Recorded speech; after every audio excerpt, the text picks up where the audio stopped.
are listening to CCA Radio. Live in English to live in English. Brought to you by Centro Colombo Americano. CCA Radio.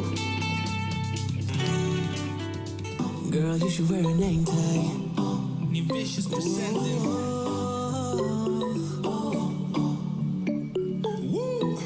Girl, you should wear a name tag. Yeah, yeah, yeah. Whoa. Let's go. Summer's gone, I'm latching on.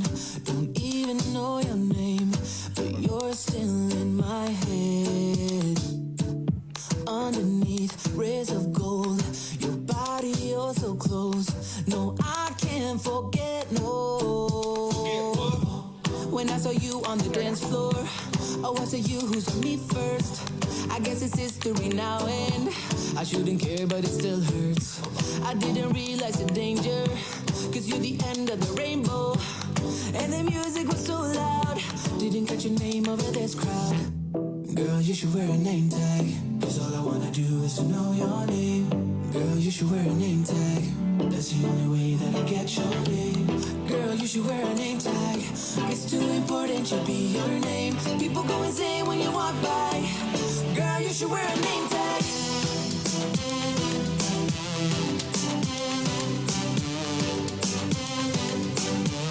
Girl, you should wear a name tag.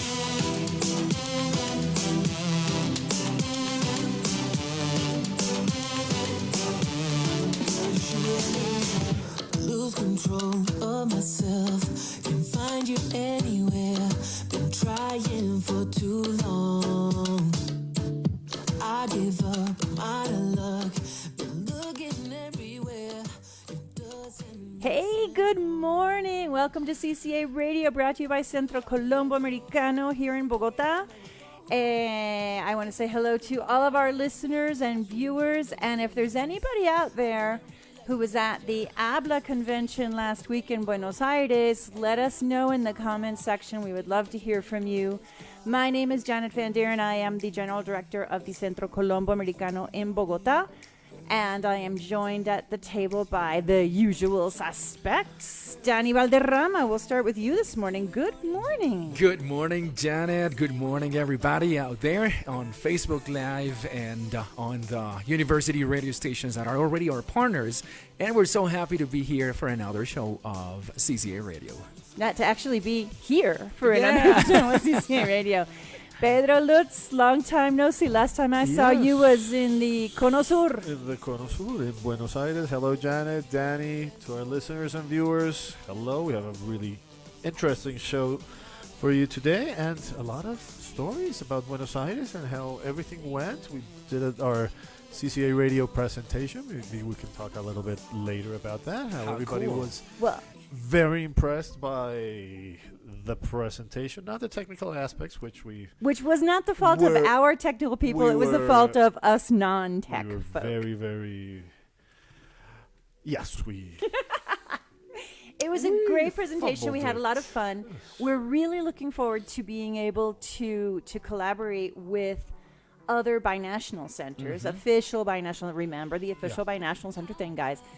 Other binational centers around Latin America. We have a guy named Jose Neto in Rio de Janeiro who is really interested in working with us. We've got the folks in Santa Cruz de la Sierra, and we're looking forward to being able to expand the coverage of what we do here at CCA Radio and hear from our friends around the continent. Thanks so much to Jackie Carrillo, our producer, for putting that presentation together. To Danny Valderrama, to Charlie, to Andres Torres, to DJ Pau, to Daniela, for making it possible for us to have a live feed from Bogota to Buenos Aires last week. It was a really cool experience for our listeners that don't know the context of what we're talking about. The Centro Colombo Americano, is one of 80 different BNCs, that's binational centers that exist in Latin America. So we were presenting CCA Radio to representatives of those 80 cities, plus a lot of people from Washington, from the State Department, that were instrumental in creating CCA Radio and helping us with some of the funding that helped get all these equipment. So it was a really cool experience for all of us that were there to not only show CCA Radio, but in the context of the conference that we were at, it was the idea that this is one of the best practices. Yep. The idea that this is something that we tried and it worked out really well, that it is a success. This is a success story. CCA Radio is a success. And we were all really happy of being here and participating and all of that. Yeah, big shout out to the collaboratory at the State Department, to International Information Programs, to our friend Sheila Weir, who's around there somewhere. But it was cool because we got an opportunity to show people that you can do this, and it's not really that difficult. So again, looking forward to having informative capsules from the rest of the continent. And a shout out to ICANA, which is our colleague in Buenos Aires, is the Binational Center in Buenos Aires. ICANA celebrating their 90th anniversary. That's pretty wild. Wow. Yeah, I hope to still be around when we celebrate our 90th. So anyway, what's going on this week? Let's get back to our regularly scheduled programming. No, back to your regularly scheduled programming. This week in history, this is the week of August 19th through the 25th, 33rd week of the year. 19 left to go. On August 19, 1612, the Salem witch trials, annals of the Salem witch trials, 5 people were executed, including a pastor for alleged witchcraftery or witchery, whatever you call that. Harry Potter will kill me for that one. 1839, the French government decided that the daguerreotype, would be a free gift to humanity. In other words, they refused to patent it, that it needed to be a free gift to humanity. It was invented by a guy named Daguerre. Yeah, I saw a picture of Daguerre this week on one of those history things that I follow. That's why.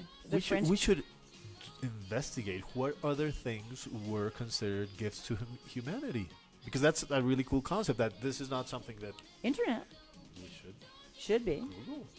We need to Google that. Gifts to humanity. Gifts to humanity. I sometimes, according to my family, I am, but they have to say that. Anyway, in 1848, the New York Herald announced the gold rush in California. Even though the gold rush had already started, they announced the gold rush, and it got worse. It got more rushy. 1909, the first Indy car race took place in Indianapolis. And in 1934, Adolf Hitler received the title Führer from the German parliament, therefore leading to, well, we know what happened there.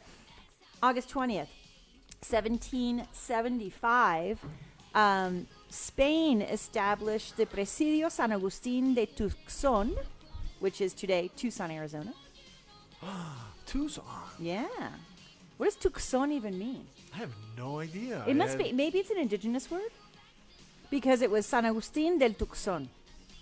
Got to be an indigenous word. Somebody Google that. Google that, somebody. Let's Google that. 1858, Darwin made his first publication of the theory of evolution. Base of the Black Hill, a reference to Base of the Black Hill. Tucson. There you go. It's called Tucson. The C is never. The C is not pronounced unless it's a car that drives around Bogota. By There's a Hyundai. Tucson. There's a Hyundai Tucson. Hyundai Correct. Tucson, yeah. In 1882, Tchaikovsky debuted the 1812 Overture. Okay. Right. Why is this important on a binational U.S.-aimed radio station? Because the 1812 Overture is what they always play in the fireworks on 4th of July. Yes. There you go. The 1812 Overture is It's a awesome. masterpiece because it is a battle described through melodies. Mm-hmm. And it's the Russians and the French, and you can hear You hear the French national thing, and anthems, You yep. hear the national anthems, and as the cannons get louder and louder, one beats the other out. A masterpiece. And on the 4th of July, the U.S. uses it for fireworks, which is pretty awesome when you see it live. Yeah. I've never been in the States for 4th of July. I have to live that experience. When I was in college and just right after college in Boston, the Boston Pops have this huge concert on 4th of July. In fact, it was always like televised everywhere. and with my friends from college. One of my friends that was here, Jane, who was here a couple of years ago. Right. We used to always go. You have to camp out because the Esplanade, it's a hat shell, and there's this like big grassy area right on the Charles River. You have to camp out from like early in the morning to get a spot. Wow. And I lived like on Beacon Street, right across the street. So we would camp out all day, and we would like take turns running across the street to my bathroom, and we would see How cool. John. And at that time, it was John Williams who was. It was John Williams. It was John Williams Watching the transmission of directing those things. the Boston Pops and the fireworks over the Charles River. It was pretty cool stuff. So that's why we talk about the 1812 overture. In August 20th, 1920, the first commercial radio station, which at the time was called 8MK, today it still exists, it's called WWJ, in Detroit, began broadcasting. That's huge. Shout out to Commercial, the first commercial radio station. We're talking, 98 years ago? Something like that. Pretty cool. 1940, famous, one of the 4 truly famous speeches by Winston Churchill during the war, where he said, "Never was so much owed by so many to so few." Dunkirk. We're talking about Dunkirk. Yes.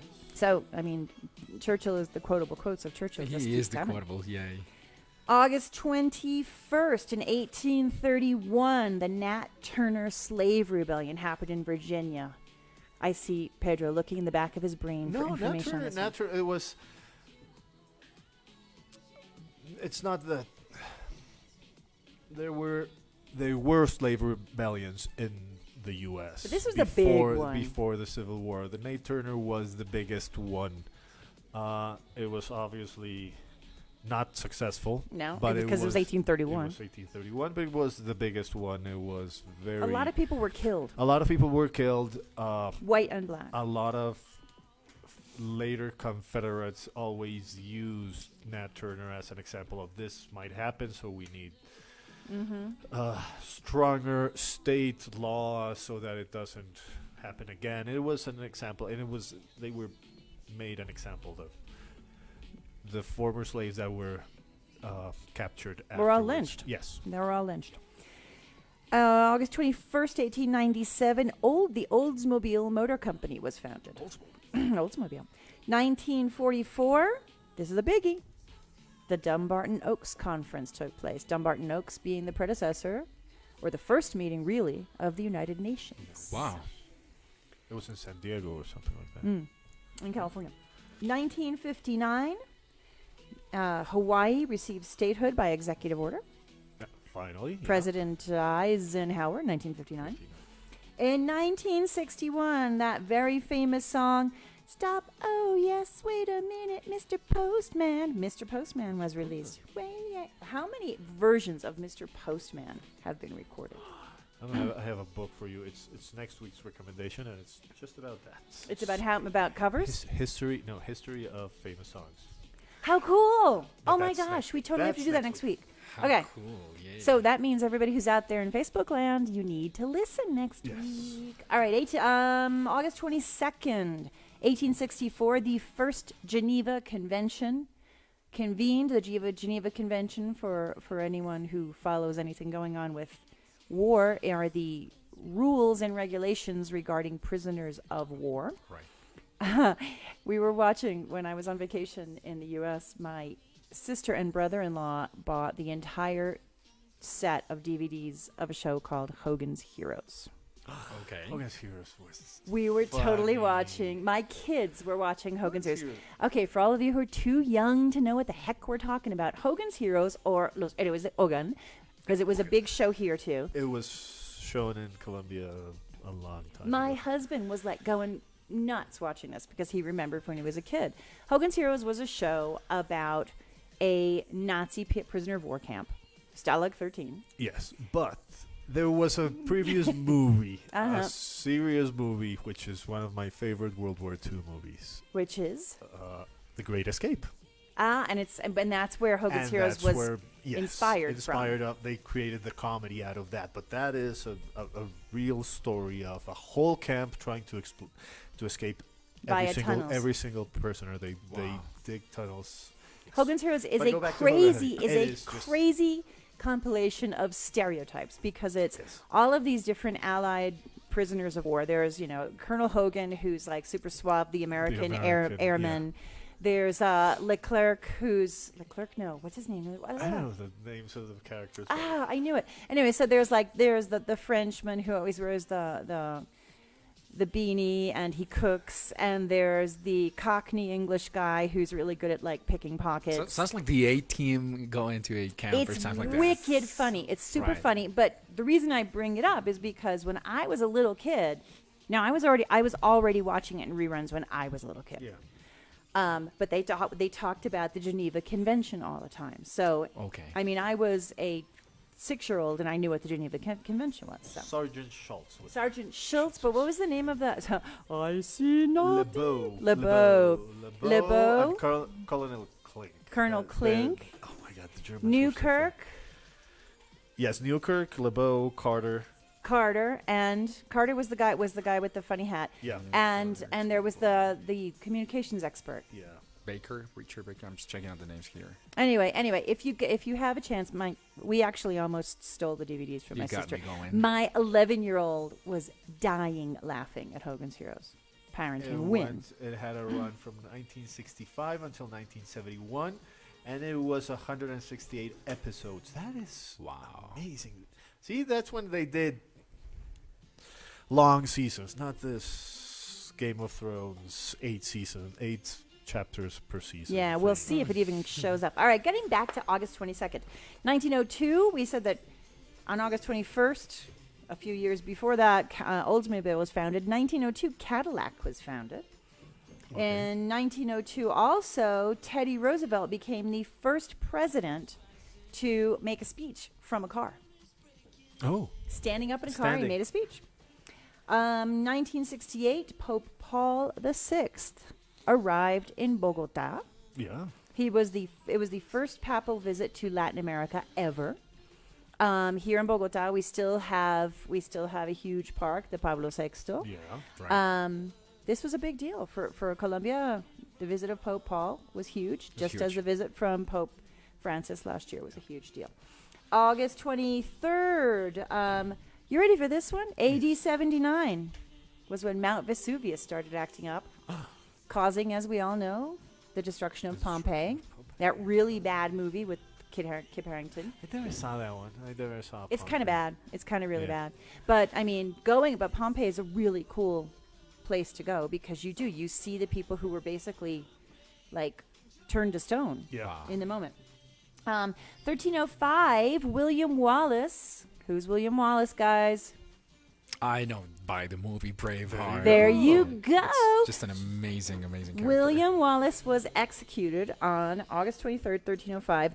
No, not in Scotland and not getting his intestines pulled out. He was taken to London to be executed. Yeah. Wow. That part I didn't know. Right. 1923. You know the bad thing about that movie? Sorry. It's incredibly not historically accurate. The British king, which would be... It was Edward. It was one of the Edwards. Edward the First was a really good king.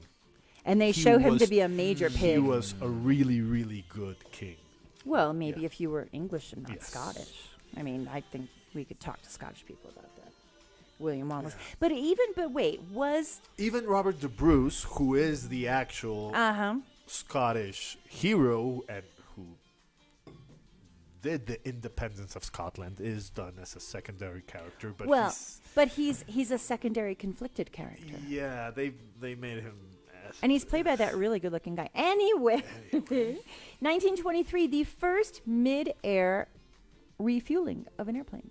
Wow. 1923, that's pretty cool. That's a long time ago. Wow, that's amazing that they did that. 1973. Okay, here's sort of an English tip. What does it mean when you say Stockholm Syndrome?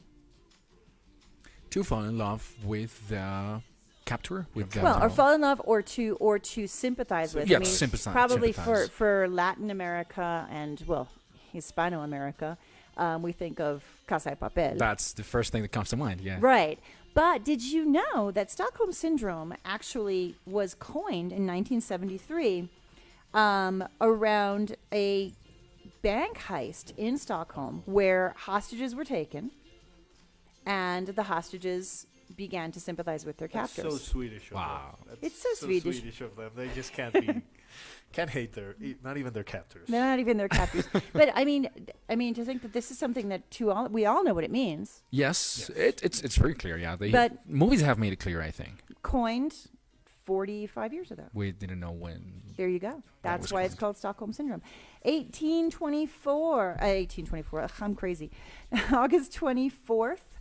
In 1989, this is important for Colombia. On August 24th, 1989, the group that were known as the Extraditables, which was Escobar's, Gachas, Rodriguez Gachas, etc., declared war on the Colombian government. This is coming on the heels of, remember, last week, the 18th, Friday, was the anniversary of the assassination of Luis Carlos Galan. Yeah. Yes. Which was perpetrated by the cartels, by the Extraditables, because Galan at the time, for those of you who don't know your history, was running for president, and he was very anti-drug cartels. So I remember that night, I was here in Colombia then, and President Barco got on TV, and he basically said, we're not going to stop until this is over. Well, the cartels came back and said they literally declared war on the Colombian government. 1989 also, let's see if I'm going to pick Pedro Lutz's brain on this one. Pete Rose was a hugely important baseball player for the Cincinnati Reds. He then went on to become a coach, but on August 24th, 1989, Pete Rose was banned from professional baseball. Whatever happened. He was gambling. Gambling. Oh. He was betting on games. Pete Rose was a hero to a lot of people. Still is to a lot of Big people. time. What team was he playing in? Cincinnati Reds. Reds. Right. He was for a really, forever. really, really good player. And then Charismatic. and then became a coach. And as a coach, they found out that he was betting on His own team. his own team for and against, and he was making money. That's a big no-no. And but the big issue was not only his batting for life, but that he would never be inducted into the Hall of Fame, and that just became even bigger. Much bigger. Because he was He was deserving of he being was in the a Hall of of Famer kind of player. Mm-hmm. That's how good he Right. was, and that's his fall from grace was when Major League Baseball told him, "You will never be part of the Hall of Fame," and that was just This was a Oh. scandal. Do you remember a few years back when Lance Armstrong, Yeah. the big scandal? Right. This was a scandal, a sports scandal, yeah. akin to the Lance Armstrong thing. It was that shocking to Yeah. people. Wow. Yeah. So that's 1989. Yeah, he was charismatic. He was fun. Pete Rose fun. he was a personality, Yeah. even as a player, and even if you weren't a Reds fan, because Yeah. I wasn't a Reds fan, but you knew who Pete Rose was, Yeah. Wow. and he was a big guy. On August 24th, 1995, Windows 95 was released. Right. And finally, August 25th, 1609, Galileo demonstrated his first telescope, That's amazing. previous to being excommunicated from the Catholic Church. And in 1916, the National Parks Service was established in the United States. Birthdays this week: Coco Chanel, 1883; Ogden Nash, a very important American poet, did very simple rhymes. Every little kid studies Ogden Nash. 1919, Malcolm Forbes. Y'all have heard of Forbes magazine. Malcolm Forbes was a huge magnate. Okay. 1921, let's see if you guys know who this is. I think Pedro does. Gene Roddenberry, Of course, that's Star Trek. the creator of Star Trek. Wow. Gene Roddenberry. Roddenberry. No, he's a household name. He was in the U.S. He's a household name. Genius. And 1946, Slick Willie himself, Bill Clinton. On August 20th, and this is very important to me, ladies and gentlemen, 1948. Happy birthday, Robert Plant, lead Robert singer of Plant. Led Zeppelin. He's old. How like old is he? 1948. He's 70. That's right. Wow. Madonna He was looks- 60. But he looks worse than 70. Just saying. I mean, Robert Plant in his He looks prime old. He was looks the most old. beautiful man that existed, and now, yikes. 1992, talking about troubled, drug-addled musicians, Demi Lovato's birthday this There week. you go. 18 on the 21st. Okay, Fritz Freeling. What does Fritz Freeling mean to you? Oh my God, who's Fritz Freeling? That's all, folks. Fritz Freeling was the creator of Looney Tunes and the voice of most of the Looney Tune characters. Wilt Chamberlain, very important Hall of Famer basketball player. Speaking of sports. I thought this was interesting. 1981, Cameron and Tyler Winklevoss. Winklevoss. The Who are the Winklevoss Winklevosses? brothers. Facebook Live. You're No watching us idea. on Facebook Live, guys. Thanks. The Winklevosses were the original sort of kind of partners, but not really, of Mark Zuckerberg. Watch The Social Network. The Right. movie, they're played really well by that guy. That gorgeous Army Hammer. I mean, Hammer, who does the two brothers. Does and it the really two well. different- These twin, Wow. like super, like high echelon twin guys. Yeah. Very smart guys. They're very, Must very be. smart Very guys. smart. I know they've been getting a lot of money from Facebook, not as much as they have wanted. Well, because they sued Mark Zuckerberg. but still, they got a lot of money out of those suits. Of those lawsuits, of they the probably got lawsuits. money off Yeah. the film as well. If you see the film The Social Network, which I didn't see until recently, actually, the Winklevoss brothers and another friend of theirs who was Yeah. actually Argentine. Anyway, they had an idea for like an online network within Harvard University. Yeah. Well, Zuckerberg took it a lot further and sort of took their idea and their ran with idea it. They subsequently sued him. I think I fell asleep watching. Did they win? They lost. I don't They- know.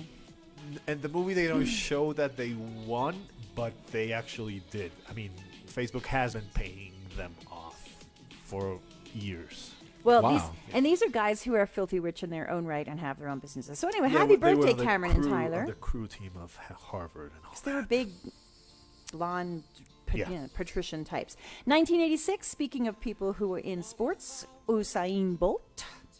Now Wow. he's a His soccer birthday. player now. No, Usain Bolt. Well, now he's become Fastest- Now Usain he's Bolt a can do whatever soccer he player. wants. But He- he's he not can do really. whatever he He wants. is That's true. now Fastest a man soccer alive. player. His Is he debut officially? is gonna be. He's gonna play for an Australian team, probably next week or Well, something. because they were talking about him going to Okay. United, but that didn't happen. That didn't happen. He did a tryout and he didn't work. But there was this Australian team, which was it's perfect promotion. Come and see For Usain Bolt? in our Yeah. team. Just throw the ball and he'll get tickets. He'll He'll get get That's like, tickets. that was on like it. the LA Galaxy hiring Beckham. Like, Of bring course. in a star. All right, and speaking Yes. of soccer, 1988, Robert Lewandowski, Lewandowski, yes. very important. August 23rd, just a shout out to my nephew Tristan. Yay, happy birthday. August 25th, we've talked about this person in the past, George Wallace. George Wallace, you will recall, was the governor of Alabama during the Freedom Ride, who was the one who Right. called the National Guard, the Alabama National Guard, to like beat up people, Wow. and was subsequently shot. And my memories of George Wallace when I was a kid was George Wallace in a wheelchair because he was shot and paralyzed. 1923, on August 25th, Alvaro Mutis. There you go. Guys, talk to our listeners about Alvaro Mutis and why he's important. I like Alvaro Mutis. He's a good Colombian. He's a really important Colombian writer, both fiction. Oh, he's a good poet as well. He was a wonderful His poet. Poetry is so good. He's the other. He's a counterweight to Garcia Marquez in the way that he comes from academia. He's a very academic kind of writer. While Garcia Marquez was all over the place, the journalist who did all sorts of things. He was a very serious academic writer. He is, unfortunately for him, overshadowed by Garcia Marquez as the Colombian writer of the 20th century. But he's really good at his novels. His Macron novels are worth it. They're really, really good. Good novels. He's a good Latin American. What's about writer. Mexico that attracts writers? Well, I'm yeah. curious about that because he also died in Yep. in Mexico, right? Just a couple of years But ago. I think a lot of those writers born around that area, and I'm speculating here, were very attracted to leftist politics. Yeah. And Mexico sort of was the Very good the point. spawning Yeah. ground Right. for intellectual leftism. Yeah. So Very which good. is Yeah, why- it's probably why they are Yeah. attracted to that. Absolutely, yes. yeah, it's like the Frida Kahlos and the Yes. all that. intellectual Trotsky. leftism. Actually, I was gonna. Trotsky was murdered The anniversary of Trotsky's murder was this week. Okay, better. 1949, Gene Simmons, the man with the tongue from Kiss. Did you know that Gene Simmons is Israeli? I did not know. I did not know that I either. had no idea. There you go. 1954, a better musician in my opinion, Elvis Costello. Much better musician.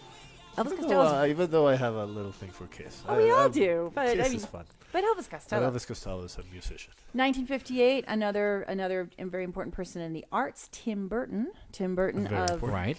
how many things? My favorite Tim Burton movie, Edward Scissorhands. Absolutely. Edward Scissorhands, yeah. No, he's done a bunch. He's done a bunch. He's a all genius. pretty crazy. He's kind of a crazy looking dude. And I think he made Johnny Depp the actor his he is. career. I don't know. I have that. He made Johnny that Depp, and perception, in my right? opinion, he made Helena Bonham Carter too. Of course. Right.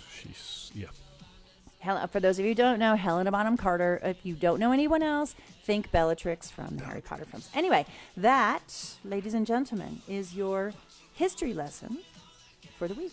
Absolutely. DJ Pop.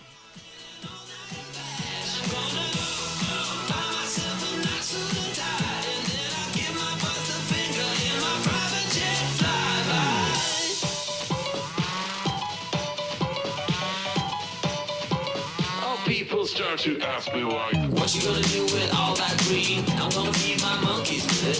They all hang out by the pool next to my backyard roller coaster with my face on a giant poster. Tonight we're having oysters with the Kobe steak in the toaster.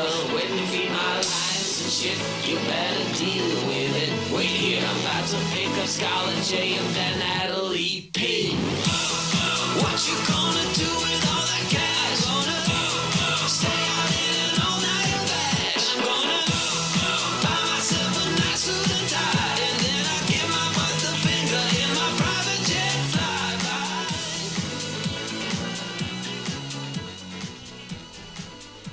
Since we love to have guests here on CCA Radio, we have a super important guest to talk about what's been going on over the past week in Bogota. We're joined by Joana Chamorro Ramirez, who is the gerente. She's the chief of music for the District Institute of the Arts, also known as IDARTES, here in Bogota.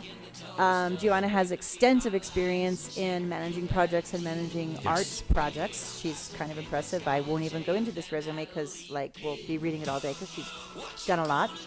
But what we want to talk to Joana about today, especially, is Rock al Parque. Joana, hi, welcome to CCA Radio. Hi, everyone. Thank you. Thank you for having me here. It's great to have you. So this past weekend was the 24th edition of Rock al Parque, Yes. which is kind of amazing. Can you talk to us a little bit about how this festival began way back when? Okay. Rock al Parque was created in 1995 when Mario Duarte, singer of the rock band La Derecha, the businessman Julio Correal, and Berta Quintero from the District Institute of Culture organized a festival for young people of the city. In that festival, 43 national bands, such as Aterciopelados, Morfonia, 1280 Almas, Catedral, La Derecha, international bands like Fobia from Mexico and Seguridad Social from Spain, and groups from Bogota participated. That festival was held in 4 different venues of the city, and at that time, more than 80,000 people attended to the festival. That was the first festival was held in Bogota. So tell us about the numbers for this past festival. Do you have any numbers on how many this people weekend. attended this past weekend?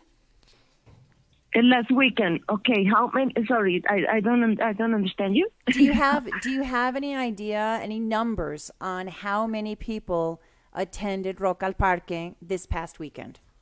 Oh yes. We have the number of the attendance. It was 180,000 people. Wow. In this version of the festival last weekend. That is huge, and we are also curious about the logistics behind such a big event. Rock al Parque has grown a lot in these 24 years from the moment Mario Duarte and Julio Correal had an idea in an apartment. They spent 5 days writing the project, and then they made it a reality. But now it's a huge thing. What's the logistics behind it? Okay, we have entire team of artistic matters and production and communication. Okay, there is is all our artists is participated in organizing this kind of festival, and not only this festival, all the festivals we made. Jazz al Parque, Salsa al Parque, Hip Hop al Parque, and Colombia al Parque. Of course, rock is the biggest festival that we organize, and Idartes, all the team of Idartes is trying to make the better work to make it real. Absolutely, and to keep attracting more and more people. You have some innovations in this edition of the event of Rock al Parque. You have an app with Spotify. You created a specific app just for this. What other new things happened this time? Well, Rock al Parque have had the same structure for years, and this version of the festival was not the exception. Of course, we try to invite some groups that give another kind of sounds, maybe not much known for the public, but it is one of the our objectives. Okay, the first day was dedicated to metal bands. The second day was for hardcore and alternative sounds, and the ska and punk was scheduled in the last day. But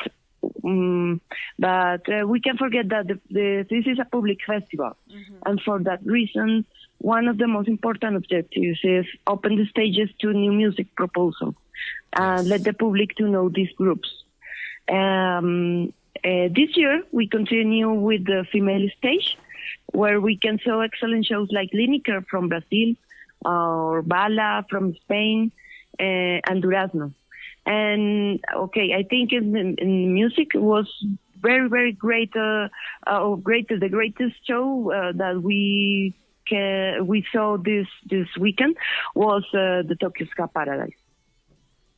Wow. Yeah, I heard really good things about the ska yesterday and Monday from a co-worker of mine.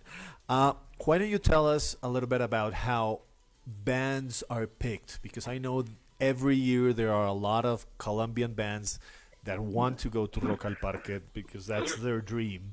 How many bands present or audition every year, so that we can have an idea of that?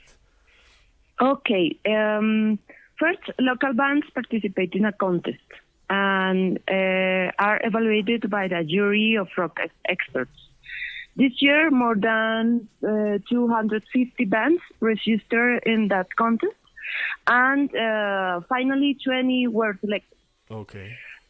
Yeah. The international and national bands are invited. These bands don't participate in any kind of contest. Are programmed according to the artistic criteria of the festival. We have a curator, a programmer that look or find different proposals around the world, and finally we choose which bands we invite each year. It's a huge amount of work. It's a huge amount of logistics. And curating in terms of knowing what's going on around the world. How are the invitations extended to bands from other countries? How do you Artes or the curator, how do you approach the bands from the other countries? Okay, we have different ways. First, we receive each year a lot of proposals. By email, by in the office, and but on the other hand, we made different trips to festivals or music spaces. Yeah, I don't know, and in that places we can see the bands that maybe we can invite each year of each version of the festival. And how has that grown, Joanna? How has it grown from the number of international bands you had in the first edition to the number that you have today? This year?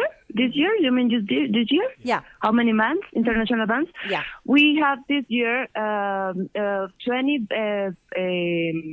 local bands, 10 national bands, and 24 international bands. That's incredible. This year. That's incredible. Participated in the festival. Yes. That is huge. And I was checking on the schedule, and you don't only have like the actual concerts, but you also have some academic sessions. I was like, what's the academic part of this event? And then it's really interesting to see those are like talks on how to produce music for those new emerging bands. And you also give this space for more experienced bands to share experiences again with newer groups. And how do you create those academic sessions? Okay. Yes, we are interested in that in promote the local bands and new bands. Mm-hmm. And for that reason, we have this kind of academic activities around the festival. Some of these activities are with the artists that are in the shows, but in other cases are other kind of musicians that are in that give the workshops, clinics, and different kind of activities for this proposal. Right. So this was Rock al Parque. What is the next event in the city about music? Because we talked about this earlier in the show that previous days in this show, that Bogotá is a musical capital. And yes. and there's a lot of events going on. So what is next? Okay, we continue with Jazz al Parque on September 22 and 23rd. Yes. Then Hip Hop al Parque. In October? In October, yes. Right. And we finished the festivals at the park with Salsa al Parque in November. All right. So these coming months, every month we're going to have a big event, jazz, hip hop, and salsa al parque for all sorts of music lovers right there. Yes. Joanna, thank you so much for joining us. It was really great to hear about how this organization works, how Rock al Parque works, and we wish you success in the future, and really congratulations on an amazing event this year. Thanks so much. Thank you. That was Joanna Camacho, and now we have music.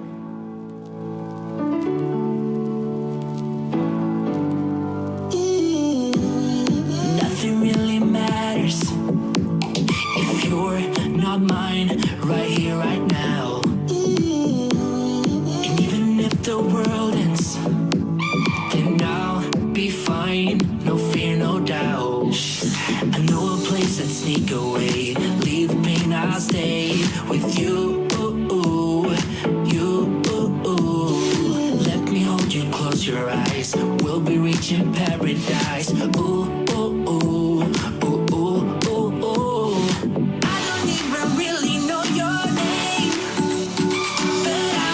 Feel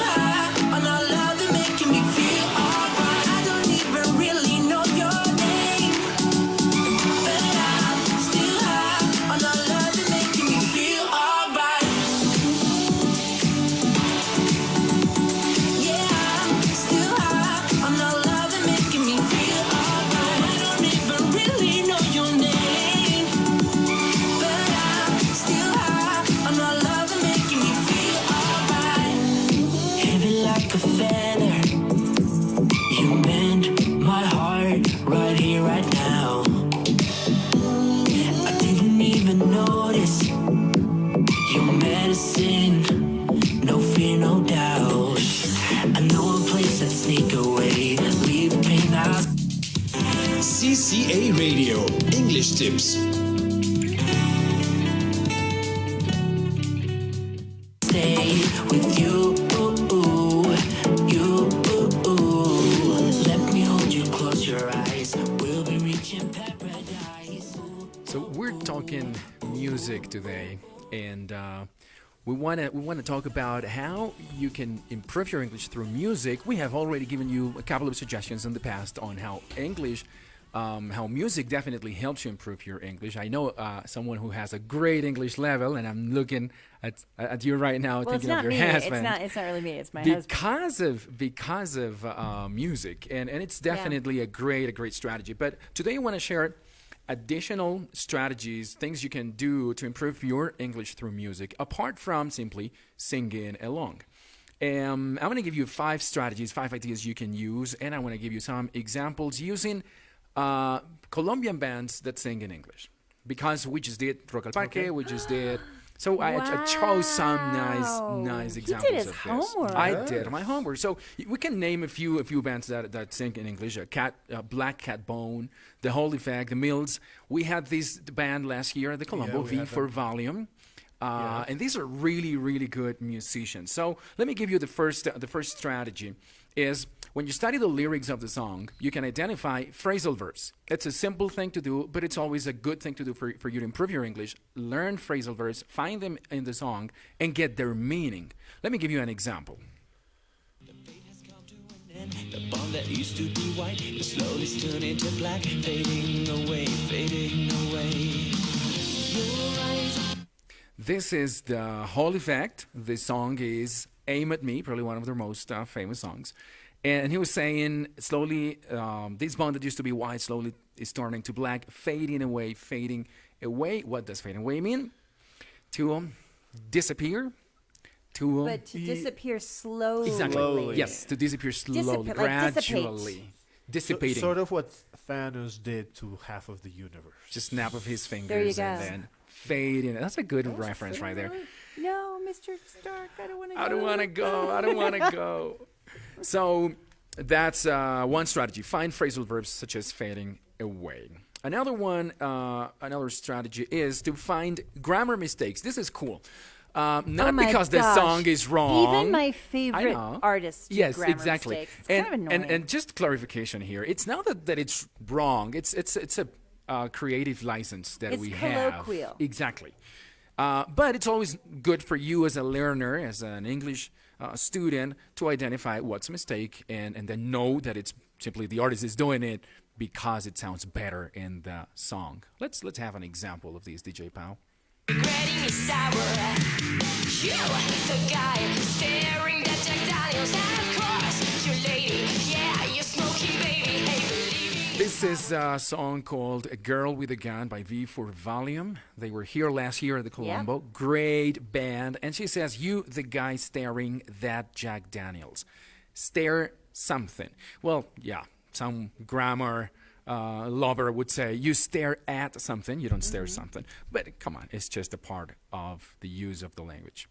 Another example, something else you can do with practicing your English with songs is you can distinguish metaphors from idioms. Not every time you hear something creative in a song is necessarily an idiom that you can go ahead and use. But Danny, back up and explain to listeners what a metaphor is and what an idiom is. Exactly. Let's have that difference clear.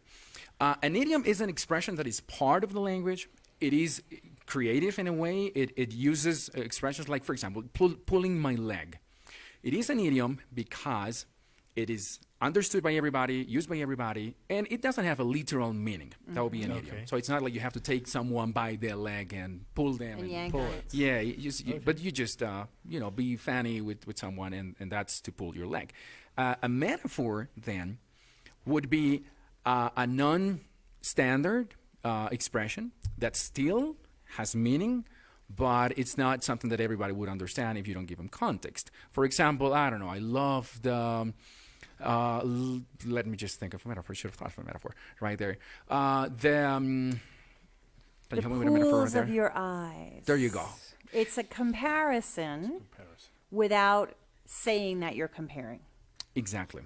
So, yes, the deep blue pools of your eyes is a metaphor. There you go. That's a metaphor, and it's not that you can just go ahead and say that to everybody and they will understand it. Or they won't clock you on the head. Exactly. So that would be the difference, and it's important when you're listening to a song, when you're singing, and those of you who are using songs to learn English, you don't want to take a metaphor for an idiom, because that's simply the writer was doing something creative, but not necessarily for you to use in your conversation. Let's just have an example of this right there.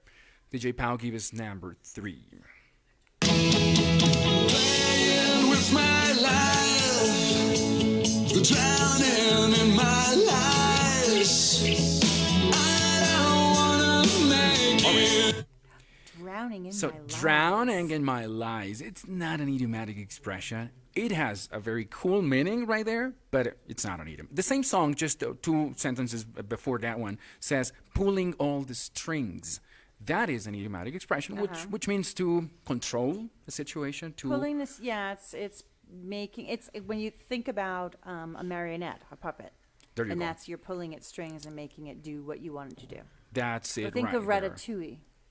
There you go. When Remy makes. He was pulling all the strings right there.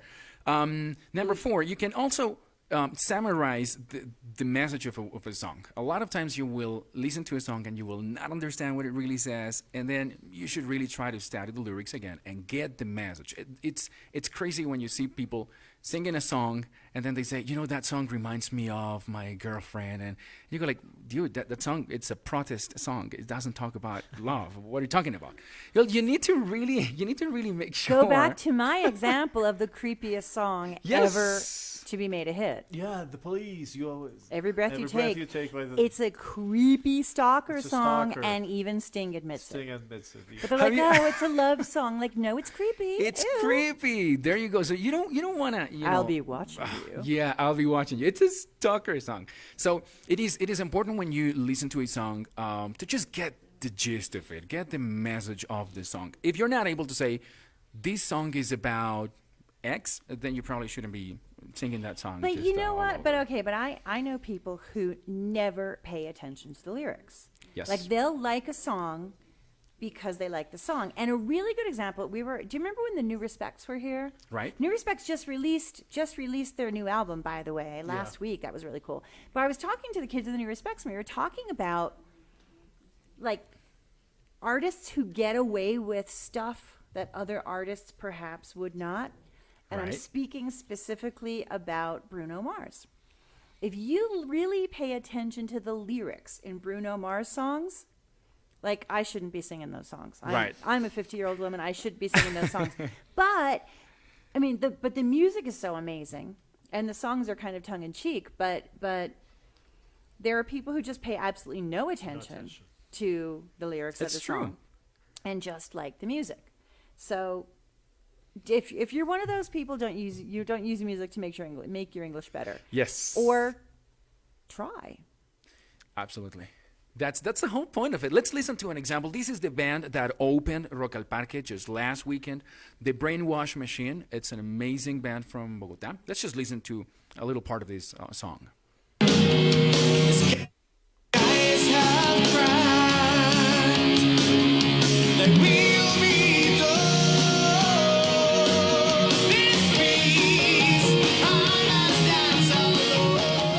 The name of the song is I Live in Fear. They say the skies have cracked. And I'm not going to just show you the whole song, but it's talking about a person who's facing like the pressures of life, and the person is tired and just wants to change his life and just release all the burdens from his shoulder. So you don't want to sing this song and talk about how in love I am with. It's not about being in love. It's about being depressed and just wanting to send the world down the toilet, and it's just about that. Nice. So get the whole meaning of a song before you actually think it touches your heart. And the last suggestion, Unless you have a right? really black heart. That's right. And the last suggestion is, this doesn't have to do with listening to the song, but studying or listening to other things about the band that created the song. You can simply YouTube it and listen to an interview of your favorite artists talking, and it's nice to see the people behind the music and the story behind the song, and just get to listen to them. We have a short couple of seconds right now. This is the Hall Effect talking. Brave new world. The Hall Effect is a Colombian rock band that does music with the heart, and that takes the most out of every opportunity they have, because in Colombia there's not a lot of rock and roll. This is the Hall Effect, and it's great to see how they speak, how they communicate, and you can improve your English and practice it by listening to them, and also see who is behind the music you like.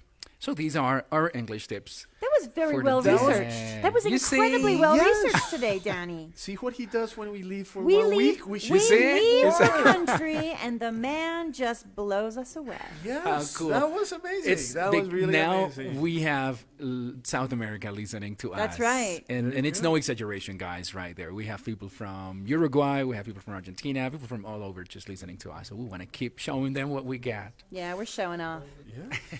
No, that was amazing. That was amazing. Wow. Nice work. DJ Pau, give us some more music.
So we were just having a conversation during that little musical interlude about the music that you were listening to, and part of what we discussed with our colleagues in Buenos Aires about starting a radio station is the question of licensing music, because we've been talking about music for the past couple weeks, talking to musicians, and as the wife of a musician, licensing is an important thing to me as well.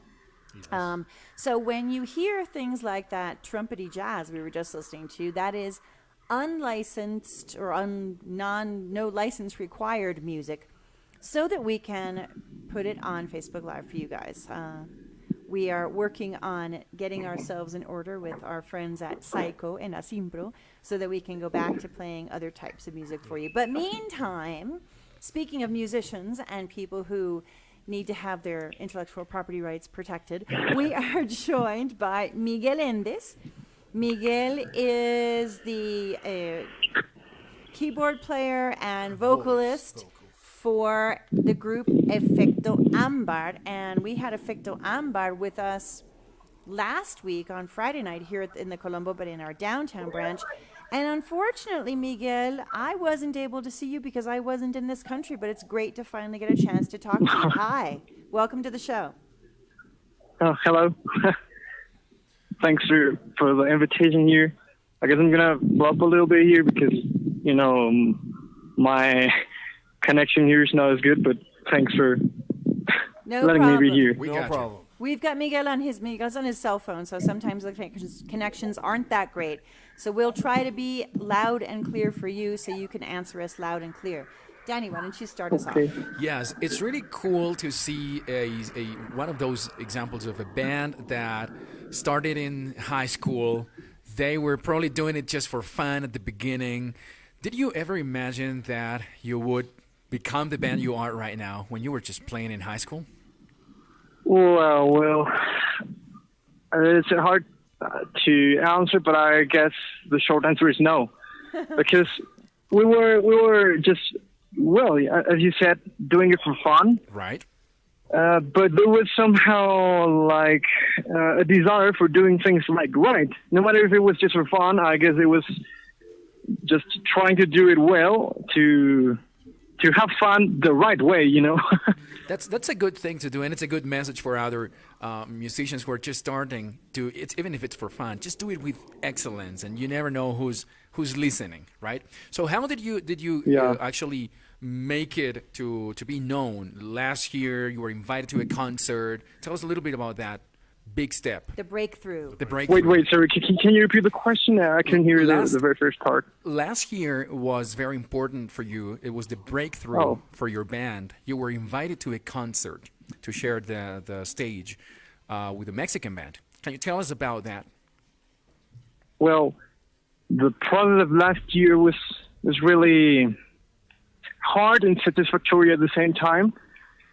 We had a chance of going to various concerts, and the very first steps were saying we need to create something ours, and with that, maybe we will have a different identity when we want to show it to other people. But at the same time, it was a very, very hard time because I had an issue with my voice. I couldn't really use my voice for singing because I got sick. Wow. For a very long time. So it was like this really hard fight to stand with the band and try to keep them going, and at the same time creating, and at the same time studying at the university, and at the same time trying not to die. So yeah. Yikes. But okay, and that brings me to, given all the trouble and the fact that you guys are studying at the university, what do your parents have to say? Do your parents, are they supportive of you? Do they see this as a possible future for you, or is this a pastime? What do mom and dad say? Well, in my case, imagine I was this kind of nerdy guy who had never had anything to do with music. And suddenly, at my very last year of school, I say, "Hey, Mom, hey, Dad, I want to study music." Of course, they were not happy at all.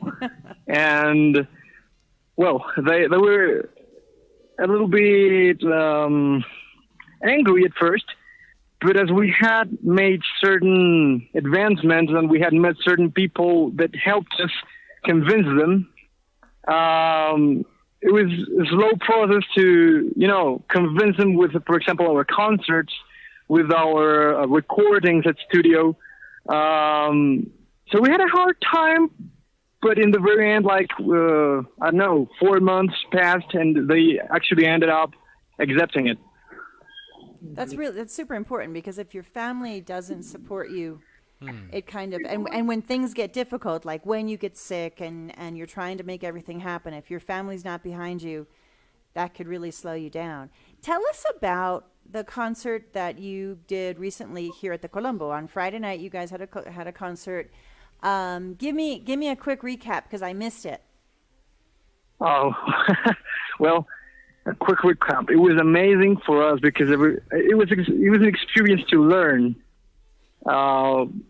We had 2 or 3 years in which we had never used English, and well, we had the opportunity to give a talk, trying to explain a little bit more than what we had done, a little bit of what we plan to do with music, what we see in music as a pathway to achieve goals and dreams.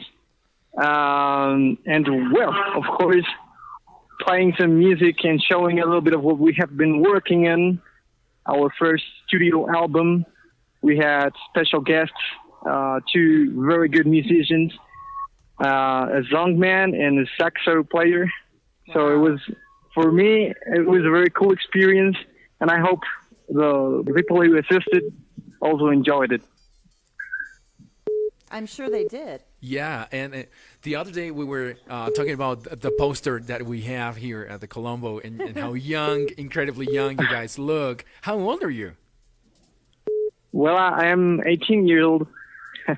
No wonder why. And the other guys in the band, are they the same age?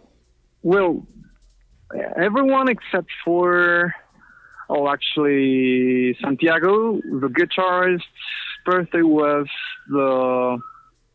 like 2 weeks ago, so we are within 18 and 19, basically. Right. And now tell us about the name, how you chose the name of the band, Efecto Ámbar. Are you planning to look that young for the next 40 years? What's the plan right now? Yeah, that was what we thought. Huh? Well, that's what we thought, yeah. About the name, I guess it was just a lucky strike. Well, I don't even know if it was a lucky strike.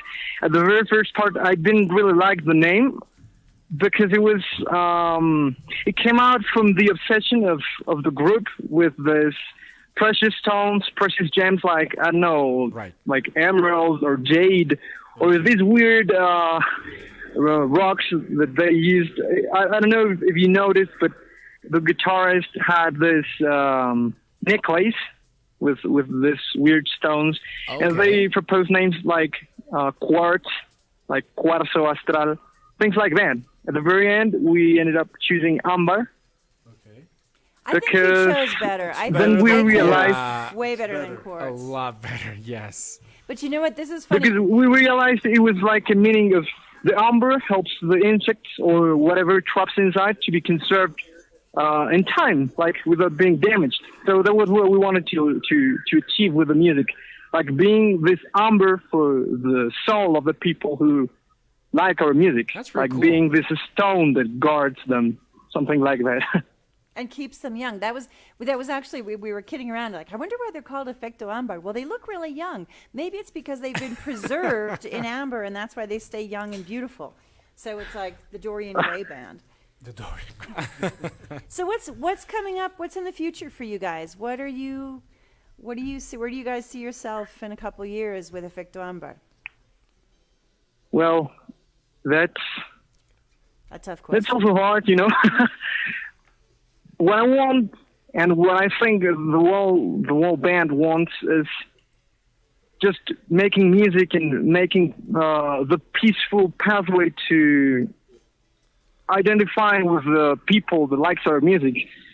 We want to expand, to get people to know us, but not really like as they know the band, but they know the music and they know the intentions and the energy and what we want to communicate to the world. As we were trying to say in this talk, the important thing is what you have to say to the rest of the world. And I guess that's the important thing. I guess that the main goal in this next years is having something much bigger to tell to the world. That, I don't know, we want to communicate peace, to tell about the truth of our country, these sort of things. And why not? Let's just plan about traveling and going around the world, making the music be known. That's amazing. You know what? I wish you so much luck on that. Pedro, do you have a question? Yeah. Thanks. The usual question that every band member is asked in every interview. What are your inspirations? What are you listening to right now? Well, our inspirations... Who do you look The band, up to? like all the members of the band have always been really different. Okay, what are yours? That's what makes our union values, you know. For example, in my case, as I told you, I had never had anything to do with music. I didn't even listen to music when I was little. So in my case, the influences were later, like, I don't know, Luis Alberto Spinetta or Muse, the band. In the case of Santiago, it was, for example, Soda Stereo, Gustavo Cerati. We also influenced from bands like Telebeat, Diamante Eléctrico, bands like Toto from USA, I guess they are, Genesis. We influenced from the prog rock of the 80s and a little bit of the modern rock. I don't know, it's a cool mixture, but if you ask me, I'm not really sure yet.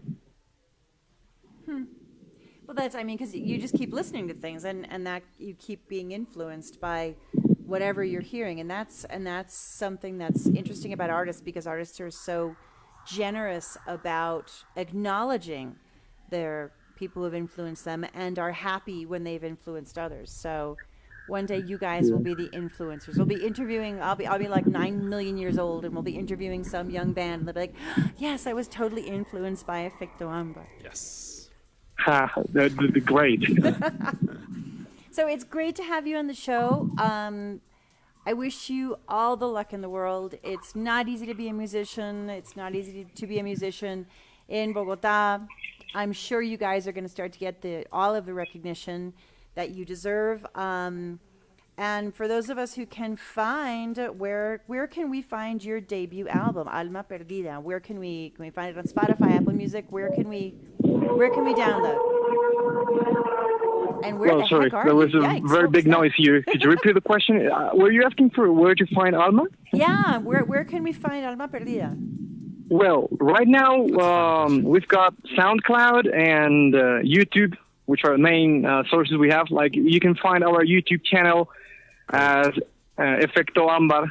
Okay. You can just look for it like that. We plan to upload some stuff to Spotify, because we are actually going to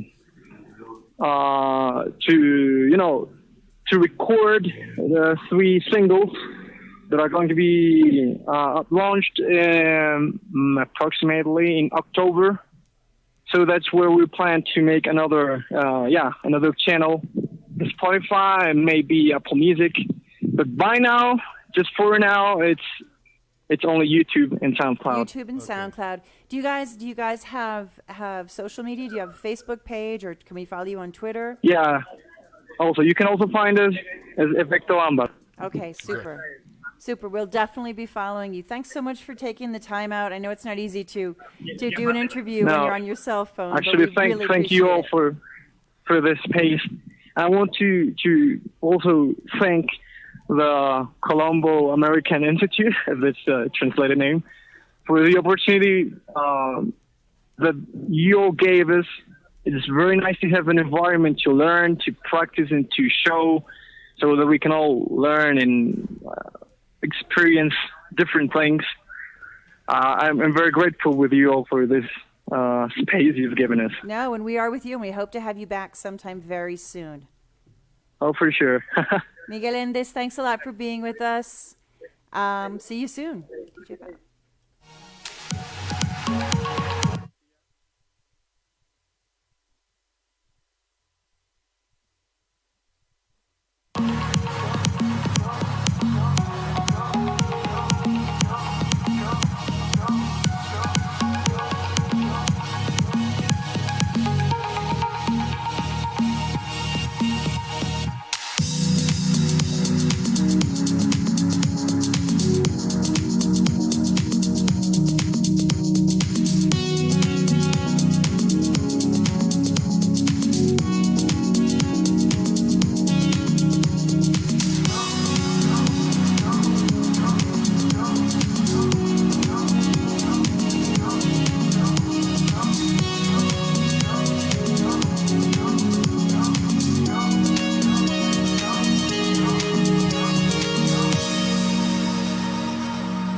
Everything is just easy. Since you told me what could become of me, I put together all the pieces, and now it's time for me to fly away. Everything is just easy. Since you told me what could become of me, I put together all the pieces, and now it's time for me to fly away.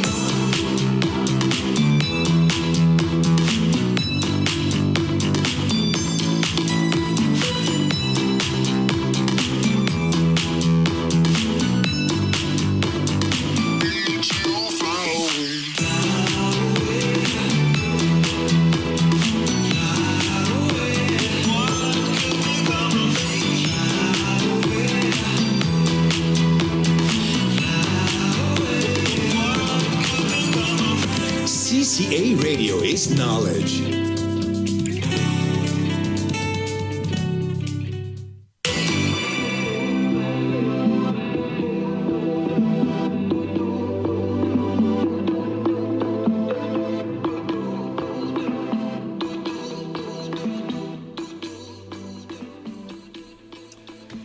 Okay, and we're back with Columbus Knowledge, which is the part of the show where I recommend a couple of things that have come into our collection, in the library collection. I have a really interesting young adult novel that's been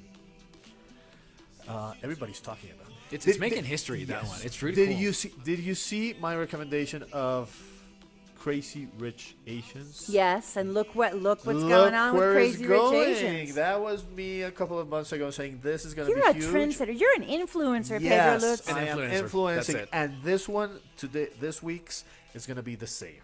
The name of the book is Children of Blood and Bone, and the author's name is Tomi Adeyemi, who is from Nigeria, an American from Nigerian origin. A couple of weeks ago, I talked about a book called The Grace of Kings by Ken Liu, which is I'm comparing them both because that's the book I read during the two very long flights Very to Buenos long. Aires, The Grace of Kings, because I mentioned it when I was recommending it that it was new kind of fantasy because it was with Chinese mythology. That fantasy novels are usually more Britishy. European, medieval, Game of Game of Thronesy. Thronesy kind of things of medieval Europe kind of idea. The book by Ken Liu, the Grace of Kings, is a Chinese mythology, which is really, really fun, and it's a good book. It's a really good book. I spent two very long plane rides reading it, and this week's the Children of Blood and Bone is something with a different kind of fantasy, magic, and mythology, which is African.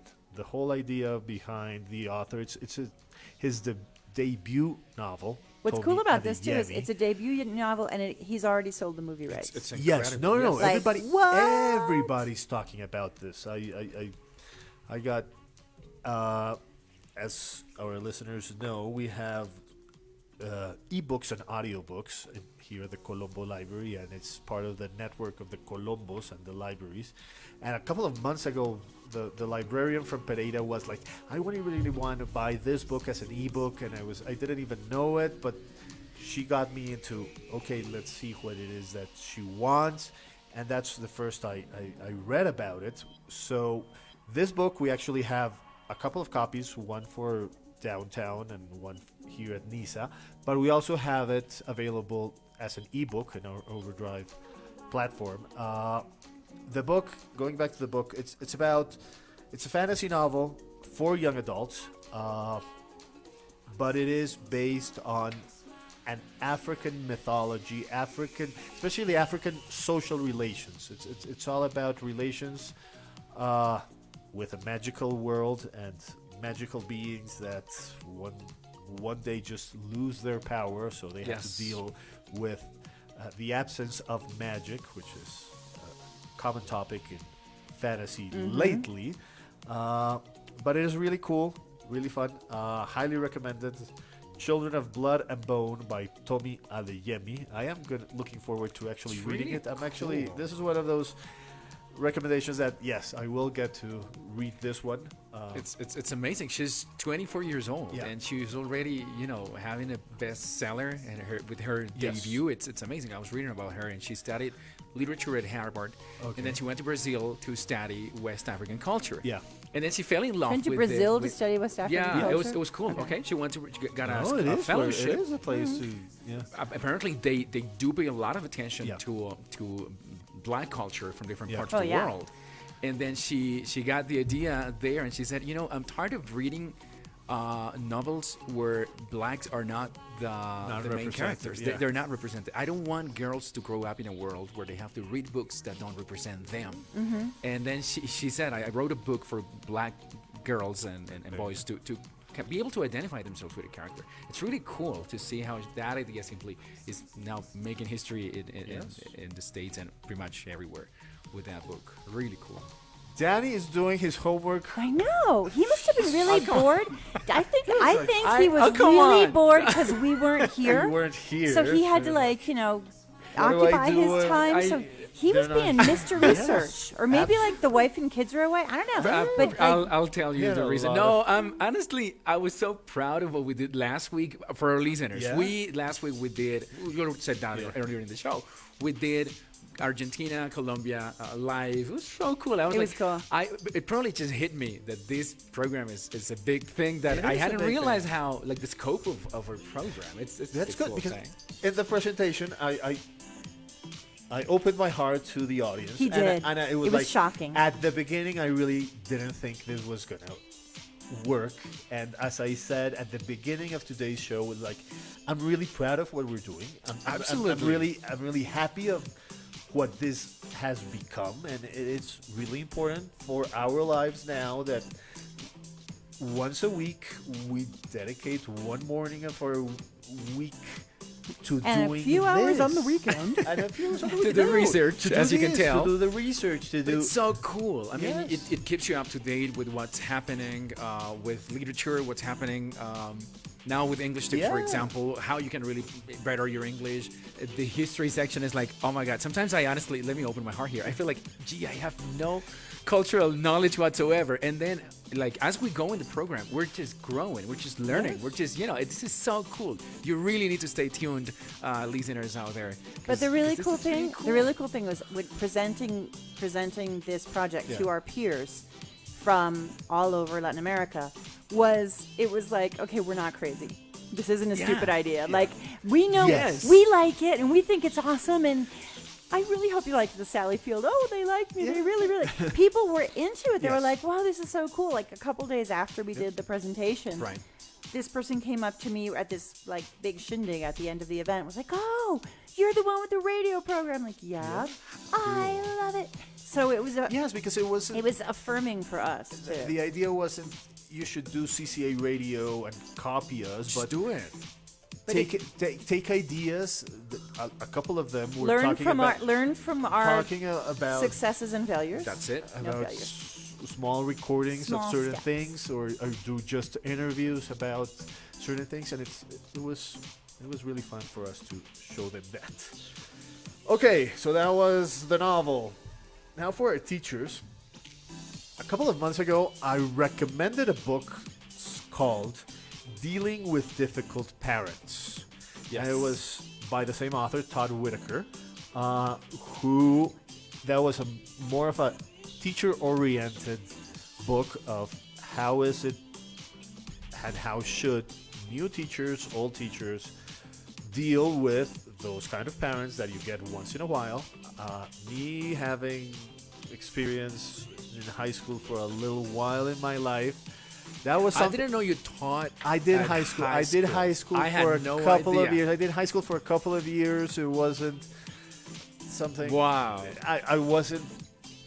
Again, talking with parents, something I wasn't prepared If there was no But this is so book cool. about that, College then doesn't prepare you for that. As a Yes. major No, in I- education. parents? Yeah, It dealing doesn't- with it doesn't parents, it prepare you wasn't for something that, that I was right? prepared. We do prepare with- teachers at the Colombo Yes. to face parents. We train them in Absolutely. customer service. We train them in dealing with all sorts Well- of situations that can happen. But that's cool. I mean, at But college. it's a hard thing dealing with parents, and there are parents not so much when I was teaching, but now my 11-year-old actually said to the mom of one of his classmates, and I quote, "Do you know what a helicopter mom is?"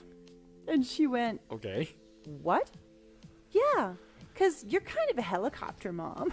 Okay. Because and as a teacher, like I had when I was teaching 20 years ago, I had one helicopter mom who drove me up the freaking wall because it was like she breathed for her kid. Yeah. Wow. And today, Like that was today one. with those Today, what's when- up? Today, 7. Oh my goodness! Today, 7. crazy. We actually had the last presentation that we saw in Buenos Aires was this guy who does TED Talks. He's amazing. He's an amazing guy, and he said that he thinks that one of the worst inventions ever is WhatsApp groups, and people were like, "No way!" He's like, "No, you don't understand me."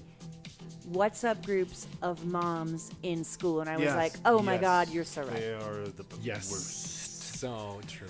So again, this guy, Todd Whitaker, wrote this book about parents. And then he created a series out of this. And this is another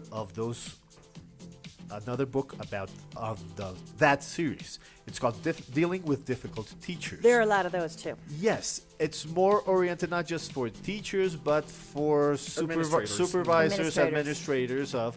There's always that.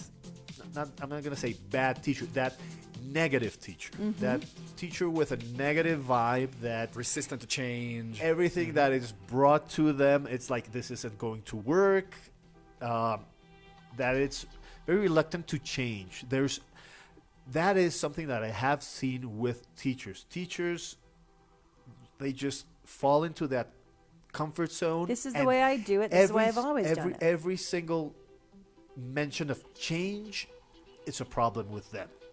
So it's a specific book for those administrators, coordinators, directors, high school principals, or things like that about how to deal in the best way with those kind of teachers. Todd Whitaker. But I think that's not useful just for school administrators. I think it's useful for administrators in general. In general, yeah. Because on every team, you're gonna find the person who's like, "Nah, I don't want to do that. Nah, why are we doing this? This isn't gonna work. Yeah, it's never it's gonna for work." For staff in general, absolutely. It's a general. I think it's something that all managers really need to be is know how to and to whom to sell ideas. Absolutely. So that people will embrace them, and actually sometimes with some people what you want is for them to think it was their idea, even though it wasn't. So I need to read this book. There you go. It's available right now at the library. It's called Dealing with Difficult Teachers by Todd Whitaker. And finally, on the technology side of recommendation, I have bring to you something called Second Canvas. Second Canvas is a really, really cool idea. I came to recommending Second Canvas because in libraries something happened a couple of years ago. Libraries used to have very expensive art books. This big format, beautiful pictures art books. And they, over the years, became completely obsolete.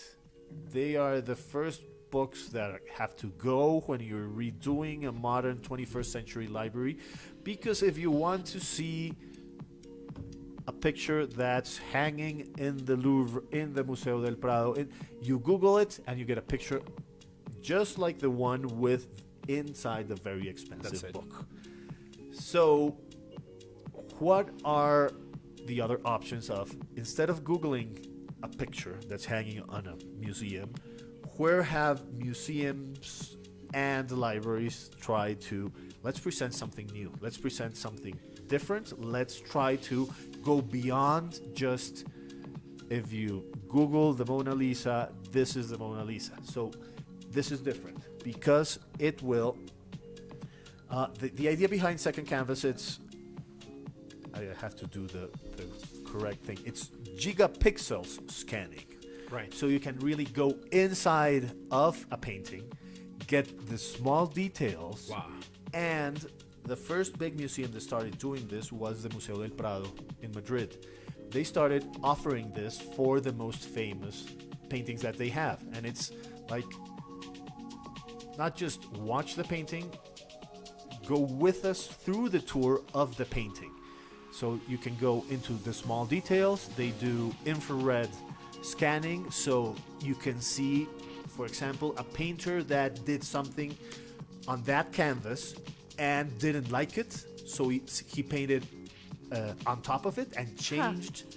So you can see how the painter changed his own painting. You cannot do that any other way. Of course. So this is... Because you can't get close enough to the paintings to see them. You can't get close to anything. So this is a really cool idea of, for example, if you're going to a museum, this is good prepping up of what you're going to see. Exactly. The moment you see the picture, you can see these are the famous paintings that we will see. They do a little tour of the museum of the most famous paintings. Look, things to look at inside of that painting. So it's really cool. If you're interested in this, Google Second Canvas. There's a big, or YouTube Second Canvas, there's a big El Greco video, a 5-minute of just one painting of El Greco, which is really cool, of what they did, how they did, and how they're doing. And the idea of changing through Second Canvas, of changing your museum experience. If you're going to a museum, this is an app or a tool for you to help enhance the whole idea of going to a museum, because like Janet just said, you get so far away from the actual painting. There's a big piece of glass, there's this whole thing, you can't get close to the painting. That this is an enhancement of But not only your that, I mean, museum it makes you that much more interested in what you're looking at, because, and I think especially for kids, I haven't seen the app. I don't know if there's like if it's kid friendly at all, but you take a kid to a museum and they're like, I want to look at pictures. But if they can understand what's going on, understand maybe the context also of the artist when the artist was painting. You look at you go to some museums and you look at some of the old religious art, and it's really dark and kind of scary. It's cool to actually know the story behind it and be able to spot things, and you have that sort of aha, I discovered this moment. Super useful, especially today where everything is so immediate, and the most art my kids look at most of the time are memes. So That's true. No, the whole idea of not just staying at, you Google the name of a painting and you see it and okay, I know what it is. It's going inside. It took time. There's especially like you said, old religious paintings. There was a meaning to everything. The position of the hands of the person, the angels had a significance. There's all the symbolism. There's all the symbolism powerful. behind a painting. Are here, they are explained, they are shown on this painting, and then they'll compare it to another one. Again, really cool tool, technological tool to make art more available for everybody. It's called Second Canvas. Second Canvas. And that's my recommendations for today. Let's listen to some music.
section in our show is called How Well Do You Know Your City? And we have asked different Colombo teachers to tell us something interesting, something curious about Bogota.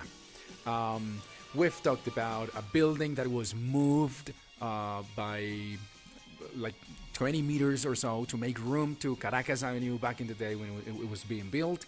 We've talked about the origin of the name for Bogota and all that. And now we want to learn why people from Bogota are called Rolos, or what's the other word for someone from Bogota? Cachacos. Caracha. So why do we call them like that? Let's learn about it.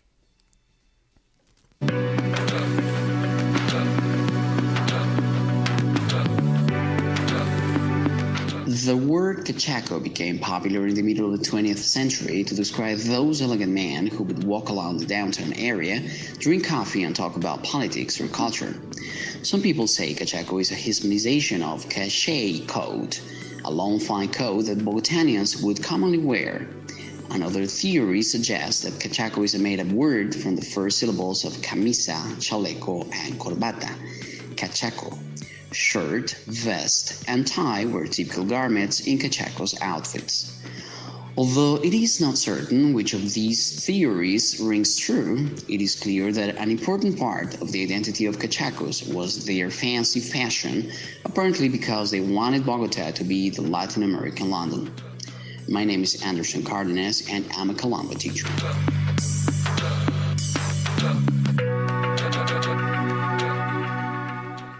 Oh my God, that was so awesome. How cool, I huh? love that I explanation. totally believe it's camisa, corbata, camisa, chaleco, From corbata. now on, it has to be that. It And has it to be makes there. sense. Camisa, chaleco, corbata, Because you cachaco. picture, you like the picture of the classic cachaco. He's wearing a vest, a jacket, an overcoat, a tie. That's what it is. And a hat. And a hat. And My usually, grandfather. and walks with like the big umbrella. That's what it is. That's very cachaco. And they actually say, I was researching on this, and they say that it was the paisas who created that word because they wanted to make business with that type of clothes. And they said, we're going to give Bogota an identity by the clothes we sell here. We have to give them So you see. the cachaco And clothing. then that they was said, so good. cachaco The clothes. cachaco How clothing. cool. Yes, that was so good that we have another one. We have another. Thank you, Anderson. Another That was Colombo awesome. teacher. Shout Another out to Colombo Anderson. teacher Shout out. with Know Your City.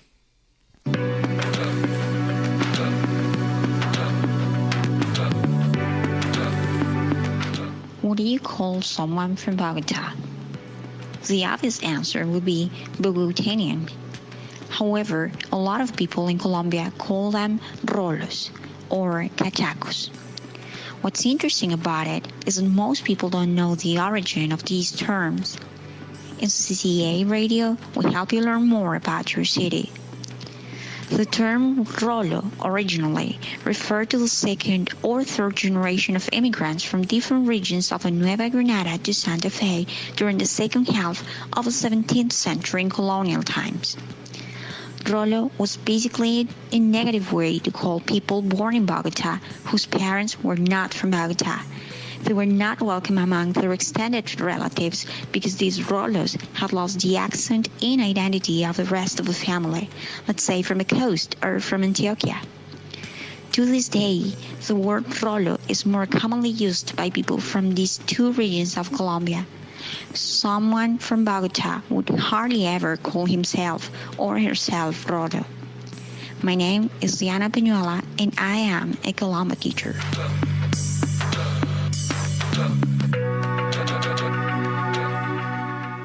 That's true.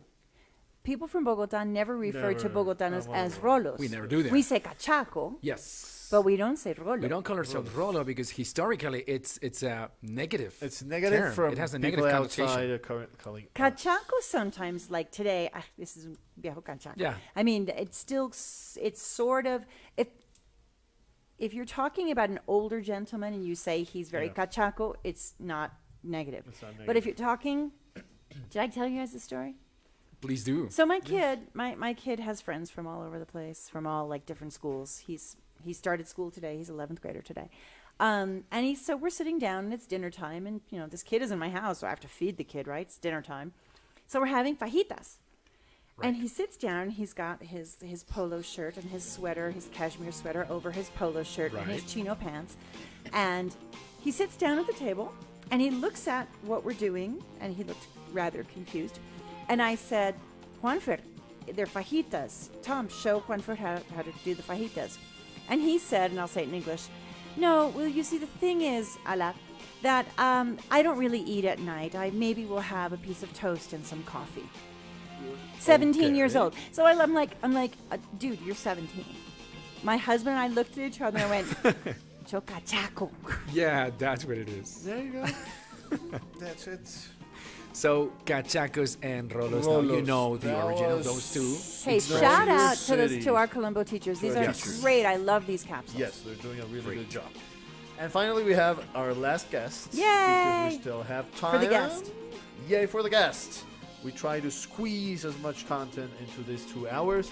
And we have our, let's call him our in-house musical expert. Indeed. He is Fernando Real. He's a Colombo teacher as well. He works here at the library. He's one of the maker gods. He's a maker teacher. And I'm going to start with what happened this weekend because we talked earlier in the show. How was this version of Rock al Parque, Fercho? I have to say this is one of the best versions of a festival I've seen in, I don't know, 9 years attending to the festival. Oh, cool. What made it so good? What makes it, why is it one of the best? I think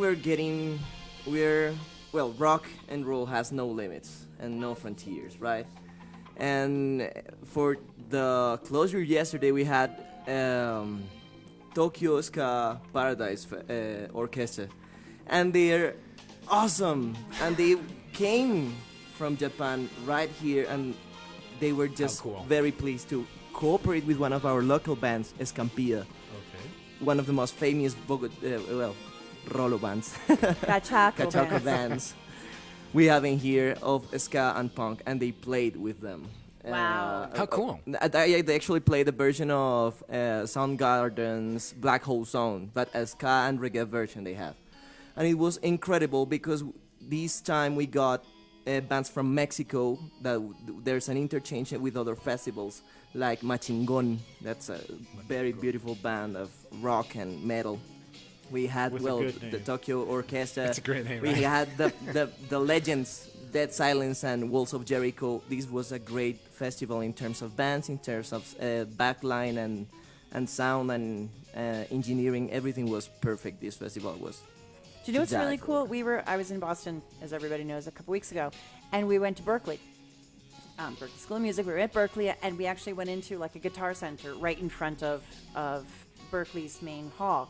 And the guy working in the guitar center is a Berkeley student, and he was like, "Oh, where are you from?" And we said, "No, we're from Colombia." He's like, "Oh my God, you guys have that awesome festival, Rock al Parque." Wow. And we actually were invited to go, but my bandmates were like being jerks and they didn't want to go. I'm like, dude, you need to go. I mean, that's kids at Berkeley, which is like Mecca for music students, know about what's going on musically in Bogota. That's pretty cool. Yeah, we have the biggest festival in Latin America, and it's free. Most of it. That's what makes it so special. It's the biggest free festival of Latin America. And Fernando and his band will be playing, we're crossing our fingers, next year. It didn't make the cut this year. That. We didn't make it through the auditions this year, but no, but it's very important because as we heard earlier from what's her name from Idartes? Joanna. She said over 250 bands auditioned. Mm-hmm. 20 got chosen. Fernando's band got into the finals, which were 40 bands. Wow. And then they had to cut half of those. And they had to cut half of those. That's where. Yeah. Next year.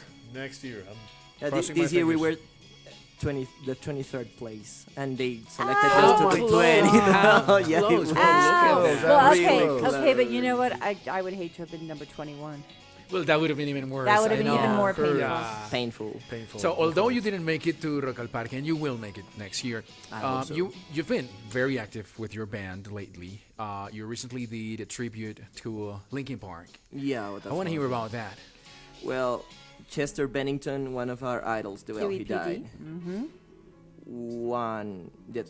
Just a year ago.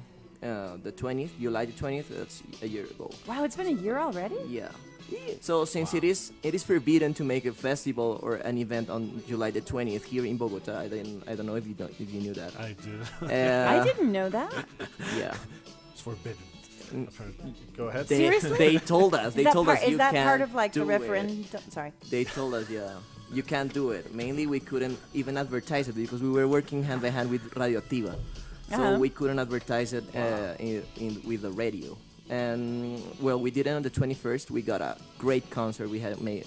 It was awesome. 800 to 1,000 people went to the concert. How cool! I think it's one of the biggest concerts I've played. Where'd you do it? I think it was at Auditorio Lumiere in the 85th. And it was great. It was incredible. Crammed all those people in there? Yeah, there was a lot of. It was Fire very code, emotional, man, fire you know. code. It was really emotional because everyone was like singing, and at one point of the show they were all crying because they were so sad because of Chester's disease and everything. But it was incredible, and we worked hard to bring a really giant show. We played up to 40 songs of the Wow. And it was 3 hours of concert, and even when we finished, people wanted more. Of course. Yeah, they were like screaming for more, and we were really tired, but it was incredible. It was a great concert, and we were really happy to bring that to all Linkin Park fans here in Bogota. How long have you been playing with your band? Well, with the tribute, I've been 4 years playing with the tribute, but the band 7 years old. The band 7 years old. And actually 11 years old. All right. How difficult is it to make music in Colombia?